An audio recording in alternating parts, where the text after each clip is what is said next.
સુરેન્દ્રનગરમાં આજે ખનીજ માફિયાઓમાં સોંપો પડી ગયો છે, કારણ કે ખનીજ માફિયાઓ જે અનુમાન લગાવીને બેઠા હતા કે તેમની ખાણ અને ખાડાઓ સુધી કોઈના બાપની તાકાત નથી પહોંચી શકે અને અત્યાર સુધી કોઈએ હિંમત નથી કરી, ત્યાં આજે અધિકારીઓ પહોંચી ગયા છે।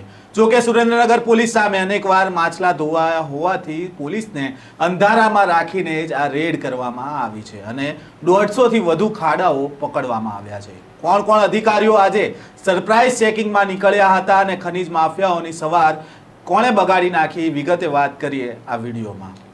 વૈષ્ણવજન તો તેને કહીએ જે પીડ પરાઈ જાનાને રે। નમસ્કાર, નવજીવન ન્યૂઝમાં આપનું સ્વાગત છે। હું છું જયંત દાફડા। સુરેન્દ્રનગરમાં આજે વહેલી સવારથી જ માફિયાઓની ઊંઘ હરામ થઈ ગઈ છે, કારણ કે સવારે 6 વાગ્યાથી જ અધિકારીઓ સરપ્રાઇઝ ચેકિંગ માટે નીકળે છે। ચોટીલા પ્રાંત અધિકારીની ટીમ, મામલતદાર થાનગઢ, મૂળી અને ચોટીલા, નાયબ મામલતદાર, રેવન્યુ તલાટીનો તમામ સ્ટાફ થઈને 70 જેટલા અધિકારીઓ અને કર્મચારીઓની ટીમ રેડ કરવા માટે નીકળે છે। જો કે આખી રેડ થાય છે તેમાં સ્થાનિક પોલીસને ભનક પણ નથી આવવા દેતા, કારણ કે તેમને આ રેડ દરમિયાન સાથે જ નથી રાખવામાં આવી।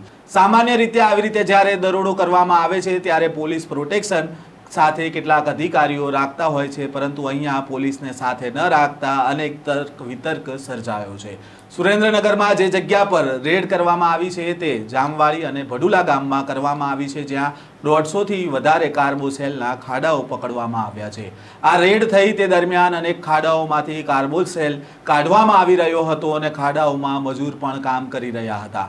ઊંડા ખાડાઓમાં કામ કરતા શ્રમિકોને બહાર કાઢવામાં આવ્યા છે, સાથે 150 થી વધુ ખાડાઓ ઝડપ્યા છે। ચરખી અને મશીનરી પણ ઝડપવામાં આવી છે, જે કાર્બોસેલના ખનન માટે વાપરવામાં આવતું હતું।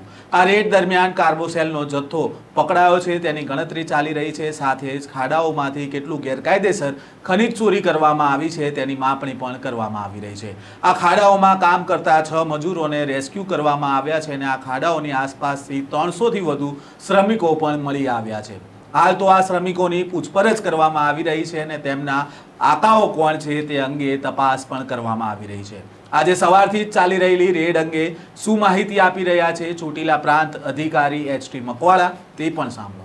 આજે સવારે 6 વાગ્યે અમારી નાયબ કલેક્ટર પ્રાંત ચોટીલાની ટીમ, મામલતદાર મૂળી, થાનગઢ અને ચોટીલા તમામ મામલતદાર, નાયબ મામલતદાર, રેવન્યુ તલાટી તમામ સ્ટાફ સાથે 7 ટીમો બનાવી અને ઓચિંતાની આ જે જામવાળી ને ભડુલા વિસ્તારમાં જે મોટા પ્રમાણમાં ગેરકાયદેસર જે કાર્બોસેલનું ખનન થાય છે એ અંગે દરોડા પાડવામાં આવેલા હતા અને આ દરોડા દરમિયાન જે લાઈવ સવારે ચાલુ જ કર્યું ને અમે પહોંચી ગયેલા, એટલે મજૂર પણ અંદર હતા, એ મજૂર પણ કાઢ્યા અને મોટા પ્રમાણની અંદર લગભગ 150 થી પણ વધુ એ કૂવા છે, ચરખી છે, એની જે મશીનરી આવે છે એ મળી આવી છે। સાથે સાથે જે પણ કોઈ ટ્રેક્ટરો છે, પછી જનરેટરો છે, આ તમામ જે એને કાર્બોસેલનું ગેરકાયદેસર ખનન કરવા માટે જે વપરાય છે એ મળી આવેલ છે। અત્યારે અમારી તમામ ટીમ છે એ ટીમ છે આ તમામ જે જથ્થો છે એ મામલતદાર કચેરીએ લઈ જવા માટે તજવીજ હાથ ધરી છે। સાથે સાથે આ કેટલો જથ્થો છે અને કેટલા એ રૂપિયાનો જથ્થો છે એના માટે વેલ્યુએશનની પણ કામગીરી હાલ ચાલી રહી છે। સાહેબ, કેટલા મજૂરોને રેસ્ક્યુ કરવામાં? સવારે 2 અને અત્યારે 4, એટલે 6 મજૂરો જે અંદર હતા એમને રેસ્ક્યુ કર્યા છે અને એ પણ અહીંયા ખાતરી કરી છે કે હવે કોઈ છે નહીં, તો કે અત્યારે કોઈ માહિતી નથી કે અંદર હોય। કેટલા સાહેબ આમાં આ વિસ્તારમાં કેટલા મજૂરો આમ રાઉન્ડ અપ કર્યા હશે?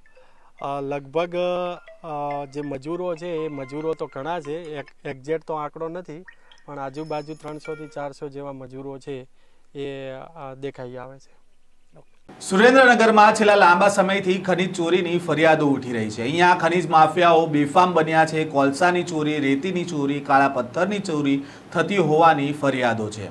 ફરિયાદો સ્થાનિકોની અનેક છે, પણ જે વિભાગને આ અંગે કામ કરવાનું છે તે ખાણ ખનીજ વિભાગને આ ગેરકાયદેસર પ્રવૃત્તિઓ અંગે ખબર નહીં હોય કે પછી ઊંઘમાં છે, પરંતુ ખાણ ખનીજ વિભાગના નાક નીચેથી આ પ્રકારની રેડ થતાં ખાણ ખનીજ વિભાગ શું કરી રહી છે તે સવાલો પણ ઊભા થયા છે। તો બીજી બાજુ તાજેતરમાં જ પોલીસના અને માફિયાઓ સાથેના હપ્તારાજનો એક અધિકારીએ ભાંડો ફોડી નાખ્યો હતો. આ અધિકારી છે ચોટીલાના પ્રાંત અધિકારી એચ.ટી. મકવાણા.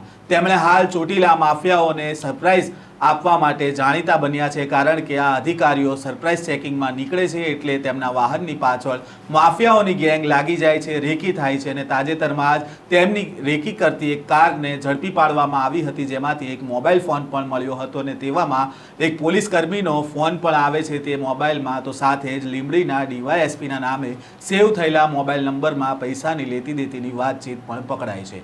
જોકે આ મામલે પોલીસ અધિકારીએ સ્પષ્ટતા કરી દીધી છે. જોકે સ્થાનિક આગેવાનો અનેકવાર કહી ચૂક્યા છે કે અહીંયા માફિયાઓ બેફામ છે, કારણ કે કેટલાક પોલીસ કર્મીઓ અને વહીવટદારોની છત્રછાયા છે ને આ આગેવાનો તો નામ આપવા પણ તૈયાર છે, પણ કાર્યવાહી કોણ કરશે? આજ સવારથી જ્યારે પ્રાંત અધિકારીઓ રેડ કરવા માટે નીકળ્યા ત્યારે પોલીસને સાથે ન રાખવામાં આવી અને પોલીસને સાથે રાખ્યા વગર જ રેડ કરવામાં આવી અને આ રેડ સુરેન્દ્રનગરની સૌથી મોટી રેડ હોવાનું માનવામાં આવી રહ્યું છે. ત્યારે સવાલ એ થાય કે શું પોલીસને સાથે ન રાખી તે માટે સફળતા મળી હશે?